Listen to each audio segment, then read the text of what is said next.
So, Agatha All Along episode 6 came out, and I want to talk about some little Easter eggs and thoughts that I have about this episode. It was William Kaplan, or Billy Kaplan's backstory, but there's a handful of things I just want to point out that I noticed while watching. My name is William Kaplan. Say again. Billy Maximoff.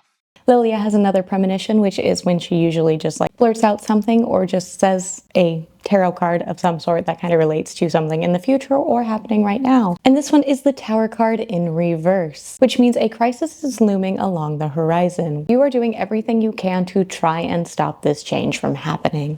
Enjoy the now, baby. It's the only thing that's certain. This card foreshadows the car accident that William is going to be in, and the fact that Lilia puts a sigil on him to try and stop this from occurring, and to try to stop these witches from finding him. The cool thing about this scene is that when you see the crystal ball in the table and she is reading his fortune, there's actually a flipped reflection of the Billy Maximoff we've seen on the Witch's Road in his outfit we know and love him in, as if to visually see his lifeline splitting in two. But now we do know that the sigil that she put on him was what caused Multiverse of Madness. It was why Wanda couldn't see her son at all. Sons, perhaps, but mostly we at least know Billy. We've learned now that there was a cut scene where Alice was interrogating Billy Kaplan's father, that she couldn't hear his name the entire time they were doing the investigation, which is kind of cool. I kind of like it, but I understand it was cut for time. Eddie, William's boyfriend, has some hints to a character that is also within the series, Teddy Altman, who is a half Kree, half Skrull, and a member of the Young Avengers. Oh, that's not what I was expecting, but actually I can totally see that for you.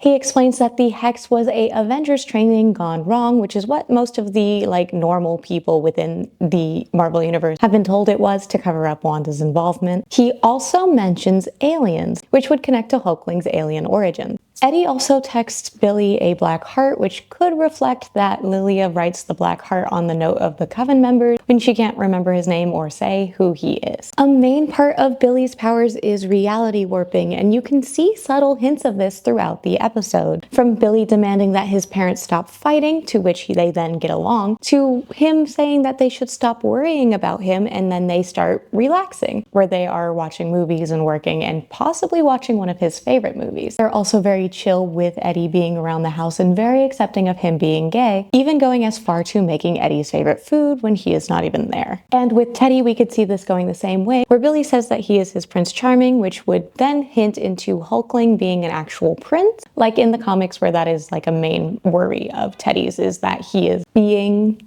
molded into what Billy wants. You're under no obligation to be this cool. We also see it with Eddie.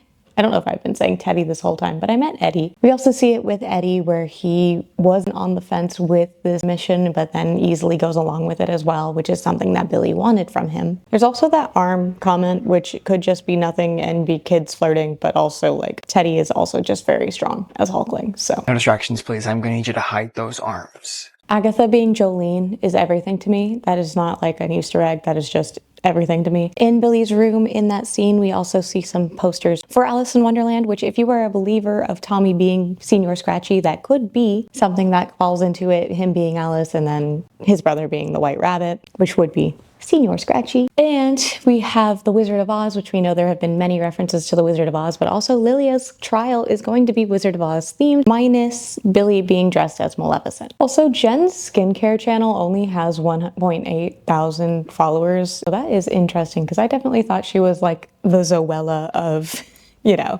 their time, the Tati, of their time. So that's interesting to me. And then we do get to a part where Agatha and Billy are talking on the road, and it is the most Marvel accurate Agatha moment that I think I have seen, because Agatha is always a mentor to Wanda, especially when she is a ghost on the Witch's Road to Wanda. And the fact that she is giving Billy, the kid that she essentially helped Wanda raise, even if it was very briefly, the pep talk that she wished that her mother had given her, that there was nothing wrong with her powers. Don't you dare feel guilty about your talent. That she shouldn't feel apologetic about being powerful, that there is nothing wrong with him. So you broke the rules. Big deal. That's what kept you alive. That's what makes you special. That is something that is so telling to her character. She always wanted to be a mother. She didn't want to lose Nicholas. That she is very caring to those things, that she wished that her mother had been better, and there's scars from that. That is so powerful, and the tears in Catherine Hahn's eyes while she's talking about it is just so telling about Agatha as a character, despite her putting up that wall and being tough and being that witch killer and being like a loner. That is not Agatha at her core. Agatha is still that scared little girl that her mother said was a monster, and she doesn't want Billy to be that way. Agatha has that line that there is always going to be pitchforks for women like us. There'll always be torches and pitchforks for ladies like us, Wanda. And I think she very much holds that dear, and she's trying to shelter Billy from that a little bit and try to make it very much that generational trauma kind of theme in it, where like Wanda is considered a monster, she's considered a monster. Billy has parts of his mother's powers within him, so he could be seen as a monster. With all that power you can't control without throwing a temper tantrum. I'll figure it out! He could be seen as a monster because he is the soul inside of a dead child. There's a lot, but like Agatha taking the moment to comfort him even though they're at odds is so...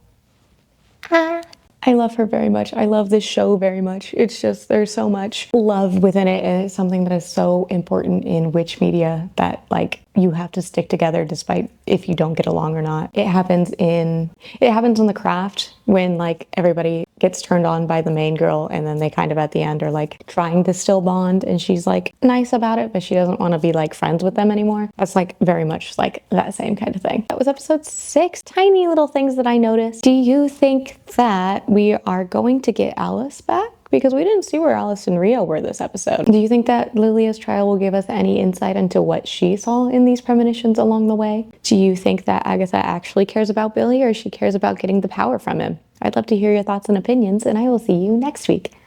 Bye!